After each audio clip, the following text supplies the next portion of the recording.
Hello दोस्तों, RBC में आपका फिर से स्वागत है। आज हम chicken soup for the soul book के बारे में बात करने जा रहे हैं, जिसे जैक कैनफिल्ड और मार्क विक्टर हैंसन ने लिखा है।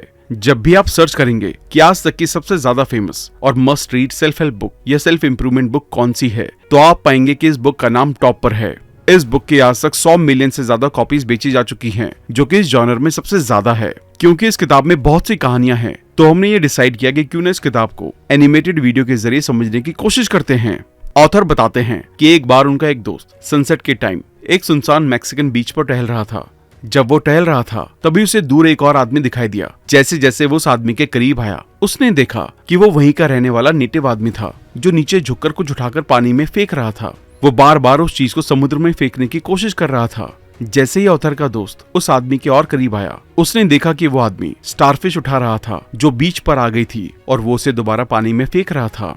ऑथर का दोस्त हैरानी के साथ उस आदमी के पास पहुंचा और कहा, गुड इवनिंग दोस्त, मैं सोच रहा था कि तुम क्या कर रहे हो। उस आदमी ने जवाब दिया, मैं स्टारफिश को वापस से समुद्र में फेंक रहा हूँ। आपको भी पता है, अभी कुछ घंटे पहले तेज लहरों में ये मछलियां समुद्र से बाहर आकर यहाँ गिर गई थी। अगर मैं वापस इन्हें समुद्र में नहीं फेंकूंगा तो ये मर जाएंगी, क्योंकि यहाँ ऑक्सीजन की कमी है। ऑथर के दोस्त ने कहा, लेकिन इस बीच पर इस तरह की हजारों स्टारफिश होंगी, तो आप सब तक नहीं पहुंच सकते और उनकी जान नहीं बचा सकते। ये बहुत मुश्किल काम है।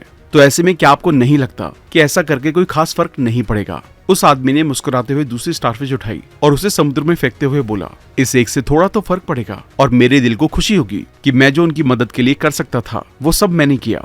इसी तरह हमारी भी लाइफ में कई बार ऐसी कंडीशन आती है जब हम एक एफर्ट से कोई बड़ा मनचाहा बदलाव नहीं ला सकते, लेकिन उस आदमी की तरह एक एक करके छोटे एफर्ट करने से आप पूरी सिचुएशन को बेहतर बना सकते हैं।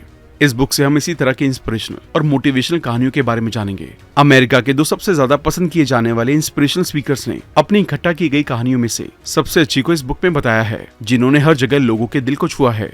कैनफिल्ड और हैंसन हमें लाइफ में हार से जीत दिलाने के लिए अपनी कहानी के जरिए विजडम, नॉलेज, होप और एम्पावरमेंट हासिल करने में मदद करते हैं। हर कोई इस बुक के बारे में बात करता है। इस बुक के रिलीज के 20 साल के बाद भी ये बेस्ट सेलर बनकर दुनिया भर में लोगों की लाइफ बदल रही है। रोजमर्रा के मैजिक्स के बारे में कहानियों के साथ इंस्पिरेशन की पावर हमारी आत्मा को रोशन करने का सबसे अच्छा तरीका है। चाहे आप पहली बार आत्मा के लिए इस बुक को पढ़ने जा रहे हों या चाहे आप लंबे टाइम से इस बुक को पढ़ रहे हों, ये बुक आपको एक बेहतर इंसान बनने, अपनी हाईएस्ट कैपेसिटी तक पहुंचने, अपने चैलेंज पर काबू पाने और अपने आसपास की दुनिया को अपनाने के लिए इंस्पायर करेगी। बुक को अच्छे से समझने के लिए हम इस बुक को 13 स्टोरीज में डिस्कस करने जा रहे हैं। तो चलिए फिर शुरू करते हैं। सबसे पहली कहानी, प्यार एक क्रिएटिव फोर्स। मदर टेरेसा ने कहा है, जहां भी जाएं प्यार फैलाएं, लेकिन सबसे पहले अपने घर में, मतलब अपनी फैमिली को, अपने बच्चों को, अपने पति या पत्नी को और पड़ोसियों को प्यार दो। बेहतर और खुश हुए बिना किसी को भी कभी भी अपने पास से जाने ना दे। दुनिया में प्यार मौजूद है, उसको महसूस करें। एक कॉलेज प्रोफेसर ने बस्तियों में रहने वाले 200 लड़कों को सोशियोलॉजी पढ़ाई थी। उन्हें हर एक स्टूडेंट से उनके फ्यूचर का असेसमेंट करने के लिए कहा गया, जिनमें से हर एक ने लिखा कि उन्हें मौका नहीं मिला है। 25 साल बाद सोशियोलॉजी के एक और प्रोफेसर ने उनके बारे में रिसर्च किया, जिनमें से 20 स्टूडेंट के मरने या चले जाने के बाद बचे 180 स्टूडेंट में से 176 स्टूडेंट्स ने डॉक्टर, इंजीनियर, लॉयर या किसी न किसी रूप में सक्सेस हासिल की, जिसे देखकर दूसरे प्रोफेसर हैरान हो गए और इस जादू का पता लगाने के लिए उस प्रोफेसर से मिले जिसने इन स्टूडेंट्स को पढ़ाया था। पूछे जाने पर उन्होंने एक ही जवाब दिया, ये इसलिए पॉसिबल हुआ क्योंकि मैं उन बच्चों से प्यार करती थी। जिसका सीधा मतलब ये हुआ कि आप प्यार के जरिए कुछ भी सच कर सकते हैं। इस बात से कोई फर्क नहीं पड़ता है कि आपके सपने या गोल कितने ज्यादा मुश्किल हैं। अगर आप प्यार से अपने काम को करते हैं तो आप आसानी से अपनी सक्सेस को हासिल कर सकते हैं। इसलिए खुद से और दूसरों से प्यार की भावना को बनाए रखें। दूसरी कहानी है गले लगने वाले जज की। ली शेपिरो एक रिटायर्ड जज हैं। उनके करियर के एक पॉइंट पर ली ने महसूस किया कि प्यार सबसे पावरफुल है। उसके बाद उन्होंने सबको गले लगाना शुरू कर दिया। उनकी कार के बम्पर पर भी लिखा हुआ था, मुझे परेशान मत करो, मुझे गले लगाओ। ली लोगों को गले लगाने के बदले में एक लाल दिल वाला स्टिकर देते थे। धीरे धीरे वो इतने फेमस हो गए कि उन्हें सैन फ्रांसिस्को की सड़कों पर गले लगाने का चैलेंज दिया गया। ली ने अमीर से गरीब सभी लोगों को गले लगाया और सबसे खतरनाक कहे जाने वाले एक बस ड्राइवर को भी गले लगाया। इसके बाद ली गंभीर रूप से बीमार लोगों को गले लगाने के लिए निकल पड़े, जो कि उनकी लाइफ में पहली बार हुआ था। शुरुआत में वो थोड़ा डरे, लेकिन इसके बाद उन्होंने सभी लोगों को गले लगाया। इस बीच एक ऐसा मरीज था जो गंभीर रूप से बीमार था और बुरे तरीके से टूट चुका था, जिसकी वजह से वो कभी हंसता भी नहीं था। लेकिन ली के गले लगाने के बाद एक जादू सा हुआ और कई सालों बाद लोगों ने उसे हंसते हुए देखा, जिसकी वजह से सभी बहुत खुश हो गए, मानो इम्पॉसिबल भी पॉसिबल हो गया हो। इसलिए कहते हैं कि बदलाव लाना बहुत आसान होता है। इस कहानी का मतलब ये हुआ कि आप अपने प्यार काइंडनेस और सच्ची भावना के साथ लोगों की लाइफ और अपनी लाइफ को बहुत आसानी से बदल सकते हैं। ये करना बहुत ही आसान होता है। बस प्यार की भावना के साथ आगे बढ़ने की कोशिश करते रहें और लोगों से घुलने मिलने की कोशिश करें। जरूरत पड़ने पर अपने दर्द को बांटकर अच्छा महसूस करें। तीसरी कहानी, आप कौन हैं इससे फर्क पड़ता है। न्यूयॉर्क में एक टीचर ने अपने से बड़े टीचर्स को उनकी किए गए कंट्रीब्यूशन को बताकर ऑनर करने का फैसला किया। फिर उसने ऐसा ही क्लास के हर एक बच्चे को आगे बुलाकर किया। उसने हर एक बच्चे को एक नीले रिबन वाला मेडल दिया जिस पर लिखा था, मैं कौन हूँ इससे फर्क पड़ता है। फिर इस प्रोजेक्ट को आगे बढ़ाने के लिए उस टीचर ने बच्चों को और 3 रिबन दिए और कहा कि जाके ये रिबन उन्हें दे जिन्हें आप ऑनर करने लायक समझते हैं। फिर उन बच्चों ने ऐसा ही किया और रिबन कुछ लोगों को दे दिया। फिर उन्हें भी आगे कुछ लोगों को ऑनर करने के लिए नीला रिबन देने के लिए कहा। उस बच्चे ने वो रिबन जिस वर्कर को दिया था, उस वर्कर ने रिबन जाकर अपने बॉस को दिया और उसे मेहनती कहकर ऑनर किया। जिसके बाद उसने अपने बॉस को भी एक रिबन देकर प्रोजेक्ट को आगे जारी रखने के लिए कहा। जिसके बाद उसका बॉस सोच रहा था कि वो ये रिबन किसको दे। वो अपने घर पर गया और उसने ये रिबन अपने बेटे को दिया और उससे कहा कि मैं काफी बिजी रहता हूँ, जिसकी वजह से मैं आप पर ध्यान नहीं दे पाता और कभी कभी नंबर कम आने पर आप पर चिल्लाता भी हूँ। लेकिन आज मैं आपसे कहना चाहता हूँ कि आप असल में एक बहुत अच्छे बेटे हैं और आप मेरी लाइफ में आपकी माँ के बाद दूसरे इंसान हैं जिसे मैं सबसे ज्यादा प्यार करता हूँ। जिस पर उसका बेटा रोकर चिल्लाने लगा और पूरी तरह से हैरान रह गया। उसने अपने फादर से कहा, मैं कल सुसाइड करने वाला था क्योंकि मुझे लगा था कि आप मुझसे प्यार नहीं करते, लेकिन अब मुझे इस रिबन की कोई जरूरत नहीं है क्योंकि मुझे पता चल गया है कि आप मुझसे बहुत ज्यादा प्यार करते हैं। और इस तरह एक छोटी सी कोशिश के जरिए किसी की लाइफ बच गई। कहानी का मतलब ये हुआ कि आप क्या हैं, ये एक फर्क बनाता है। आप किस तरह से लोगों को ट्रीट करते हैं, ये उनकी लाइफ को काफी मायने में बदल सकता है। अपनी पहचान को बनाए रखने के लिए खुद की खूबियों को पहचाने और खुद पर भरोसा रखते हुए आगे बढ़े। अपनी अचीवमेंट्स के लिए खुद को अवार्ड दें और अपनी लाइफ में पॉजिटिविटी के साथ आगे बढ़ते रहें। एक भाई ऐसा भी, पॉल नाम के एक लड़के को उसके भाई ने क्रिसमस पर एक कार गिफ्ट की, जिसके बाद वो उस कार को घूमने लेकर निकल गया। पार्किंग में जैक नाम का एक लड़का घूमते हुए आया और पॉल से पूछा, क्या ये गाड़ी आपकी है? तो उसने कहा, हाँ ये गाड़ी मेरी है, मुझे मेरे भाई ने गिफ्ट की है। तब जैक बहुत खुश हो गया और उसने कहा, इसका मतलब आपका इसमें एक भी पैसा खर्च नहीं हुआ है। पॉल ने कहा, हाँ। तो इस पर जैक ने कहा, कितनी अच्छी बात है, काश मेरा भाई भी ऐसा होता। ऐसे में पॉल ने उससे कहा, क्या आप मेरी गाड़ी राइड करना चाहते हैं? तो जैक ने हाँ कहा और दोनों राइड के लिए निकल गए। राइड करते करते वो जैक के घर के बाहर पहुंचे और जैक ने उसे वहां रुकने के लिए कहा। तब जैक भागते हुए गया और अपने घर से अपने भाई को नीचे लेकर आया जो कि हैंडीकैप था। उसने अपने भाई को कहा, देखो ये वहाँ खड़ी है, एक दिन मैं भी तुम्हें यही देने वाला हूँ। फिर तुम क्रिसमस की रात को खूब मजे करना और सब कुछ अपनी खिड़की से बैठकर देखना। ये देखकर पॉल की आंखें भर गई और वो उन दोनों भाइयों को अपनी कार में बिठाकर राइड के लिए निकल गया। और जैसा कि जीसस ने कहा है, देना सबसे ज्यादा अमीरी का काम होता है। इसका मतलब ये हुआ कि आपको अपनी लाइफ में क्या मिलता है ये इतना ज्यादा मायने नहीं रखता, बल्कि सबसे ज्यादा ये मायने रखता है कि आप दूसरों को क्या देने के लिए तैयार हैं। अगर आप दूसरों से खुशी बांट सकते हैं तो आपको यकीनन अपनी लाइफ में खुशी मिलेगी। लेने के लिए सबसे पहले देना सीखिए और ऐसा करके आप अपनी लाइफ को खुशहाल बना देंगे। अगली कहानी है एक सिंपल जेस्चर। हम में से हर कोई अपनी लाइफ में महान बन सकता है। सेवा करने के लिए आपको किसी भी मुश्किल काम को करने की जरूरत नहीं है। हम में से हर कोई सेवा कर सकता है। सेवा करने के लिए आपको बस एक दया भरे दिल की जरूरत होती है। एक दिन मार्क अपने स्कूल जा रहा था और उसके सामने एक लड़का फिसल गया, जिसके बाद उसकी सारी चीजें बिखर गई। मार्क ने उसकी हर एक चीज को उठाने में मदद की। फिर उसके चलते चलते मार्क को पता चला कि उसका नाम बिल था, जो कि हिस्ट्री, वीडियो गेम्स और बेसबॉल से प्यार करता था और उसका अभी भी ब्रेकअप हुआ था। वो दोनों पहले बिल के घर पहुंचे और बिल ने मार्को को और टीवी देखने के लिए इनवाइट किया। उसके बाद मार्क अपने घर वापस चला गया। उन दोनों ने 1-2 बार साथ में लंच किया और जूनियर हाई स्कूल में एक साथ ग्रेजुएशन पूरी की। जिसके बाद बिल ने मार्क से बात करने के लिए कुछ टाइम मांगा और उसे मार्क को बताया कि क्या आप जानते हैं कि मैं उस टाइम इतना सारा सामान लेकर कहाँ जा रहा था। तब बिल ने बताया कि वो अपनी माँ की सारी नींद की गोलियां लेकर सुसाइड करने जा रहा था। लेकिन मार्क से मिलने के बाद बिल को एहसास हुआ कि उसके जाने के बाद उसके अपनों को कितना बुरा लगेगा। और मार्क से बात करने के बाद बिल को काफी अच्छा महसूस हुआ। जिसके बाद बिल ने मार्क को उसकी जान बचाने के लिए धन्यवाद कहा। इसका सीधा मतलब ये हुआ कि आपकी सेवा कभी ना कभी किसी के लिए भले का काम कर सकती है। आपको इस बात का अंदाजा भी नहीं हो सकता कि आपकी एक छोटी सी कोशिश दूसरों की लाइफ में कितना बड़ा बदलाव ला सकती है। इसलिए कभी भी सेवा से पीछे ना हटें। जितना ज्यादा पॉसिबल हो सके लोगों की सेवा करने पर ध्यान दें। अगली कहानी है मुस्कुराहट के बारे में। हमेशा मुस्कुराते रहें, यह आपको प्यार बढ़ाने में मदद करता है। सेंट एक्सुपेरी एक लड़ाकू पायलट थे जो नाजियों के खिलाफ लड़े थे और मारे गए थे। दूसरे वर्ल्ड वॉर से पहले उन्होंने फांसीवादियों के खिलाफ स्पेनिश सिविल वॉर की लड़ाई लड़ी थी। उन्होंने उस पर आधारित एक कहानी लिखी जिसका टाइटल था 10 माइल। हालांकि ये क्लियर नहीं है कि उनका मतलब ऑटोबायोग्राफिकल या काल्पनिक था या नहीं। उसने कहा कि उसे दुश्मन ने पकड़ लिया और जेल की कोठरी में डाल दिया है। उसे यकीन था कि उसके जेलरों से उसके खराब और रूड बिहेवियर के कारण उसे अगले दिन मार दिया जाएगा। उसे कैद कर लिया गया था और वो घबरा गया था। फिर वो अपनी जेब में हाथ टटोलने लगा। तब उसे अपनी जेब में एक सिगरेट मिली, लेकिन उसे माचिस नहीं मिली। तो इस पर उसने मुस्कुराते हुए जेलर से कहा, क्या आपके पास माचिस है? तो वो जेलर उसके पास आया और उसकी सिगरेट को जलाया, जिसके बाद दोनों एक दूसरे की आंखों में देखकर मुस्कुराते रहे। फिर दोनों आपस में बातें करने लगे और अपनी फैमिली की तस्वीरें दिखाने लगे। इसके बाद उसने कहा कि मुझे डर है, इसके बाद मैं अपने परिवार को दोबारा नहीं देख पाऊंगा। और ऐसा सुनने के बाद दोनों की आंखों में आंसू भर गए, जिसके बाद जेलर ने उसकी सेल को खोल दिया और पीछे के रास्ते से ले जाकर उसे शहर का रास्ता दिखा दिया। और वो भी बिना कुछ कहे शहर की ओर लौट गया। मतलब सिर्फ एक छोटी सी मुस्कान ने उसकी जान बचा ली। मुस्कान कुछ भी कर सकती है, इसलिए कहते हैं कि हर सिचुएशन में हंसते रहना चाहिए। हंसकर आप अपनी सभी परेशानियों का सामना कर सकते हैं। बस इसके लिए मुस्कुराना सीखें और मुस्कुराते हुए आगे बढ़ते रहें। अगली कहानी है द जेंटलेस्ट नीड। हम में से ज्यादातर लोग काली बिल्ली के रास्ता काटने को बुरा सिग्नल मानते हैं। आपने अक्सर महसूस किया होगा कि लोग काली बिल्ली के रास्ता काट जाने पर रुक जाते हैं और उस रास्ते से गुजरना बंद कर देते हैं। वो तब तक इंतजार करते हैं जब तक कोई उस रास्ते को पार कर नहीं लेता।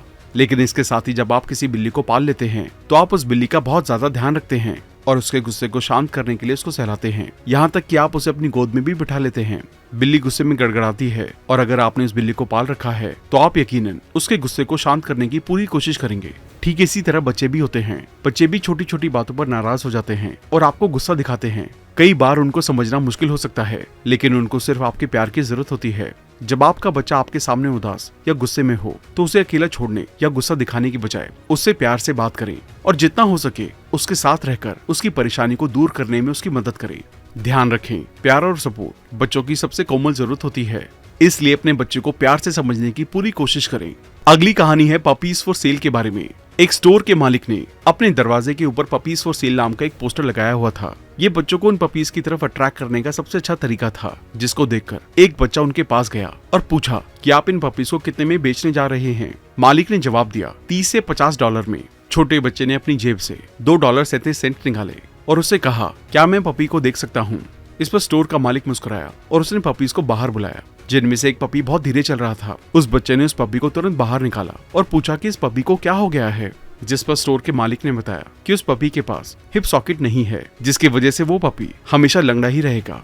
इसके बाद उस बच्चे ने कहा कि मैं इस पपी को खरीदना चाहता हूँ, जिस पर स्टोर मालिक ने कहा कि आप इसे खरीदो मत, मैं इस पपी को आपको ऐसे ही दे देता हूँ। तब उस बच्चे ने कहा कि बिल्कुल भी नहीं, मैं इस पपी की पूरी कीमत चुकाऊंगा, क्योंकि इस पपी की कीमत भी बाकी पपीज की कीमत के बराबर है।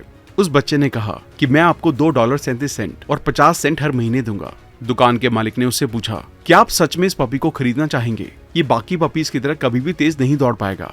तब उस बच्चे ने अपनी पैंट को ऊपर उठाया और अपने नकली पैर को दिखाकर कहा, कोई बात नहीं, मैं भी तेज नहीं दौड़ सकता हूँ, कोई तो होगा जो मुझे समझेगा। इस कहानी का सीधा मतलब ये हुआ कि आपकी कमी और डिसेबिलिटी आपकी कमजोरी बिल्कुल भी नहीं होती है। आपकी किसी भी डिसेबिलिटी के होने से आपकी कीमत कम नहीं हो जाती। आपकी एबिलिटी की कीमत हमेशा सबसे ज्यादा होती है। इसलिए खुद को कभी भी कमजोर ना समझें और अपनी कमियों को एक्सेप्ट करते हुए उन्हें अपनी ताकत बनाएं। अगली कहानी है अपने आप से शुरू करें। वेस्टमिंस्टर एबे के क्रिप्ट्स में एक एंग्लिकन बिशप की कब्र पर ये शब्द लिखे हुए थे, जब मैं छोटा और आजाद था और मेरी कल्पना की कोई लिमिट नहीं थी, मैंने दुनिया को बदलने का सपना देखा था। जैसे जैसे मैं बड़ा और समझदार होता गया, मुझे पता चला कि दुनिया नहीं बदलेगी, इसलिए मैंने अपनी नजर कुछ कम कर ली और सिर्फ अपने देश को बदलने का फैसला किया। लेकिन ये करना भी काफी ज्यादा मुश्किल लग रहा था। जैसे जैसे वो और बड़ा होता गया, उसने सोचा कि वो अपने परिवार को बदल देगा। उसने अपने करीबी दोस्तों और अपने परिवार के लोगों को बदलने की कोशिश की, लेकिन ये भी ना हो सका। और जब वो अपने आखिरी टाइम में पहुंच गया, तब उसे एहसास हुआ कि काश उसने सबसे पहले खुद को बदल लिया होता तो वो शायद अपने परिवार को बदल सकता था। और अगर वो अपने परिवार को बदल देता तो इसके साथ ही वो अपने देश को भी बदल सकता था। और जब वो अपने देश को बदल देता तो वो पूरी दुनिया को भी बदलने का सपना देख सकता था। सीधे शब्दों में कहें तो शुरुआत हमेशा खुद से करनी चाहिए। ध्यान रखें, आप दूसरों को कभी भी अपने अकॉर्डिंग नहीं बदल सकते, इसलिए जो बदलाव आप दुनिया या दूसरों में देखना चाहते हैं वो बदलाव खुद बने। जब आप खुद वो बदलाव बनकर सबके सामने आएंगे तो आप यकीनन पूरी दुनिया को बदल सकते हैं। बस इस बात का ध्यान रखते हुए खुद को बदलने के साथ शुरुआत करें। अगली कहानी है द बैग लेडी। एक औरत शहर के पोस्ट ऑफिस के पास काफी बुरी हालत में सोती थी, जिसके कपड़ों से बदबू आती रहती थी। उसके दांत और बॉडी पूरी तरह से गंदे हो चुके थे। उसके मुंह से बदबू महसूस की जा सकती थी। कुछ दिनों बाद पोस्ट ऑफिस को जल्दी ही बंद कर दिया जाता था, जिसकी वजह से वो फुटपाथ पर सोती थी और वो अक्सर खुद से कुछ बड़बड़ाती रहती थी। वो गर्मियों में भी गर्म और ऊनी कपड़े पहनती थी। वो इतनी ज्यादा पागल हो चुकी थी कि उसके अंदर दरवाजे के अंदर घुसने की भी समझ नहीं थी। बॉबी प्रॉस्टिन, जो कि इस कहानी के ऑथर हैं, उसको ढूंढते हुए उसके पास गए और उससे कहा कि माँ, मैं आपके लिए कुछ खाने की चीजें लाया हूँ, क्या आप इसे खाना पसंद करेंगी? जिस पर उस बूढ़ी औरत ने अपने लड़खड़ाते हुए दांतों से बोला, बहुत बहुत धन्यवाद, लेकिन मेरा पेट अभी भरा हुआ है। उस बूढ़ी औरत ने कहा कि आप इसे किसी ऐसे इंसान के पास क्यों नहीं ले जाते जिसे सच में इसकी जरूरत हो। जिस बात से पता चलता है कि वो औरत सिर्फ पैसों से गरीब थी, लेकिन अपने बिहेवियर से काफी अमीर थी। इस कहानी से सीखने वाली बात यह है कि आपको कभी भी किसी के पैसों को देखकर उसके बिहेवियर का अंदाजा नहीं लगाना चाहिए और जितना ज्यादा हो सके दूसरों को ध्यान में रखते हुए काम करने पर ध्यान दें। आपका बिहेवियर ही आपको दुनिया में पहचान दिला सकता है, इसलिए इस बात का ध्यान रखें कि आप दूसरों के सामने किस बिहेवियर को प्रेजेंट करते हैं। अगली कहानी है इंसान होने के नियम। सही मायने में इंसान बनने के लिए इन 10 रूल को हमेशा ध्यान रखें। आप अपनी बॉडी को पसंद करते हो या ना करते हो, आपका टाइम पूरे होने तक आपकी बॉडी आपके साथ रहेगी, इसलिए अपनी बॉडी को सही से इस्तेमाल करें। आपको अपनी लाइफ के हर एक स्टेज पर एक सबक सीखने को मिलेगा। अपने सबक को अपनी ताकत बनाएं। आपकी हार आपके आगे बढ़ने के लिए उतनी ही ज्यादा जरूरी होती है जितनी ज्यादा आपकी जीत होती है, इसलिए अपनी हार से सीखकर आगे बढ़ने पर ध्यान दें। जब तक आप अपनी गलतियों से सीख नहीं लेते तब तक आप बार बार उस गलती को अपनी लाइफ में महसूस करते रहते हैं। अपनी गलतियों को दोबारा दोहराने से बचें। आपकी लाइफ की हर एक खराब सिचुएशन में आपके पास एक ऐसी सिचुएशन जरूर होती है जिसमें आप अच्छा महसूस कर सकते हैं। आप इस दुनिया में सिर्फ सीखने आए हैं, सीखना कभी भी खत्म नहीं होता है। आप किसी इंसान से प्यार और नफरत तब तक नहीं कर सकते जब तक वो इंसान आपसे प्यार और नफरत नहीं करता है। आपके पास आपकी जरूरत के सभी रिसोर्सेज मौजूद होते हैं, बस उनको चुनकर आगे बढ़ें। आपकी लाइफ के सभी सवालों के जवाब आपके अंदर छुपे हैं, बस खुद पर भरोसा रखते हुए उन सवालों को ढूंढें। आपकी लाइफ में जो कुछ भी होता है वो सब आप एक दिन भूल जाएंगे। अगली कहानी है पेरेंटिंग के बारे में। आपके बच्चे आपके अपने बच्चे नहीं हैं, वो आपके जरिए इस दुनिया में जरूर आते हैं, लेकिन वो आपके आइडियाज को अपना नहीं सकते, क्योंकि हर एक इंसान के अपने अलग अलग आइडियाज होते हैं। आप उनकी बॉडी को अपने पास रख सकते हैं, लेकिन उनकी आत्मा को नहीं। आप उनके जैसा बनने की कोशिश कर सकते हैं, लेकिन उन्हें अपने जैसा बनाने की कोशिश कभी ना करें, क्योंकि लाइफ कभी भी पीछे की ओर नहीं जाती है और ना ही टाइम कभी रुकता है। इसलिए उन्हें अपनी तरह बनाने की बजाय उसी को बेहतर बनाएं जिस तरह वो हैं। इस कहानी का सीधा मतलब ये हुआ कि टाइम काफी ज्यादा बदल चुका है और अगर आप चाहते हैं कि आपके बच्चे टाइम के साथ आगे बढ़े तो आपको भी टाइम के साथ आगे बढ़ना सीखना होगा। आप अपनी पुरानी सोच और आइडियाज के जरिए अपने बच्चों को कभी भी आगे बढ़ा नहीं सकते, इसलिए उनके आइडियाज को समझने की कोशिश करें और वो जो अपनी लाइफ में करना चाहते हैं उसे करने में उनकी पूरी मदद करें। सिर्फ यही तरीका है जिसके जरिए आप अपने बच्चों को आगे बढ़ा सकते हैं। आखिरी कहानी है अपने सपनों को फॉलो करें।